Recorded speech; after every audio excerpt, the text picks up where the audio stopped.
over to New York, the great Robert Anderson. You're awesome, Scott. I appreciate you, my friend. LGO, my dad had a saying: if you're not part of the problem, you're one of two things. You're part of the problem or the solution. Yes. And I've held that so near and dear to my heart. So to hear you say that was really just it was breathtaking for me. I have a question. Our oldest went to, this from the perspective of being in the government and certainly being in that space, and then having a deep-seated passion for, I would just remotely say, education. Yeah. Our oldest went to Montessori, and so involved in education and left because of that lack of impact. Where do you see it? Where do you see the state of our educators and the state of our people?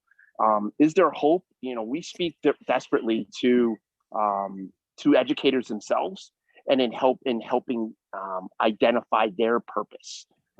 That's really been my mission, and certainly our mission, and personal development for our educators. Yeah, from the shape of you, and from your perspective, and from government, is there hope? I would just love to hear your perspective. I know there's hope. I know there's hope. I know your answer to that question. Yeah, I'm very hopeful. Is there change coming? Is there change coming? Yeah, I'm very hopeful. I think there is change coming. I think something like 4 million 18-year-olds, 4 million young people turn 18 every single year.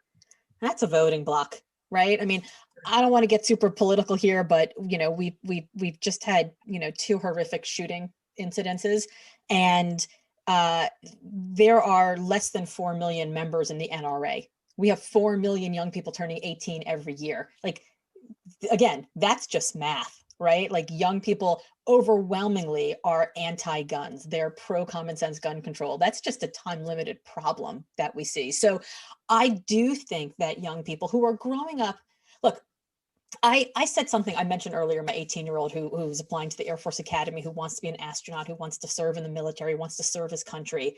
We're not a military family, but he grew up hearing about service. He grew up hearing about AmeriCorps. He grew up seeing me raise money for politicians in our living room who had served their country in some way, whether AmeriCorps, Peace Corps, military, anything. Like, we believe in service in our family. And I said something a couple months ago, like offhand, like, oh, well, this is a big thing. You're not really gonna, it's too big of a thing. You're just a kid. Don't worry about it. And my 18-year-old looked at me and he's like, Mom, my high school experience ended on a random Thursday in March a year ago. We are still fighting a war that we were in the day I was born. I want to serve my country. I think I can understand bigger issues. And I was like, oh shit.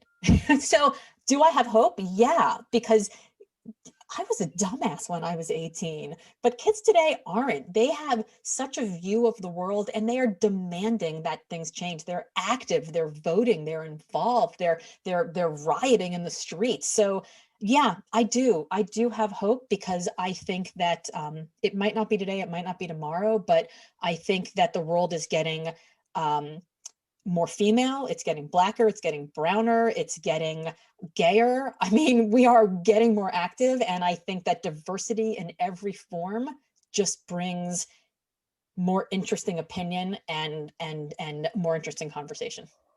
Well, it's the time. Yeah, it's time. It's just the time, and it's happening. Yeah. I know there's hope.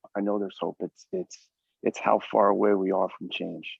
And it's how willing those of us who are not turning 18 every year are in having the conversation, the uncomfortable conversation. And, I remember having a conversation with a staff member of mine who was much younger than me, and her saying to me, like, you as a leader are centering yourself in the problem. So every time there's a problem somewhere, you put yourself in the middle of it. And she's like, this problem has nothing to do with you.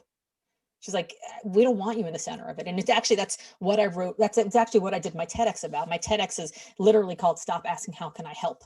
And it's about this idea that when we put ourselves in the center of the problem, how can I help? How can I be the solution? Yeah. We define the problem by the solution that we bring to bear. And in fact, it doesn't matter. Like, the solution I can bring to gun violence is sending a teddy bear to some kid whose sister got shot. That's not going to solve the problem. If we ask the question, what needs to happen? What needs to happen so this doesn't ever happen again? That changes completely what I do. I write a check to an organization that's doing advocacy. That's a completely different solution. And I think that's what we have to do with our team members. We don't just say, how can I help? How can I be the solution to your problem? But you as a team member who has this project here in front of you, you are being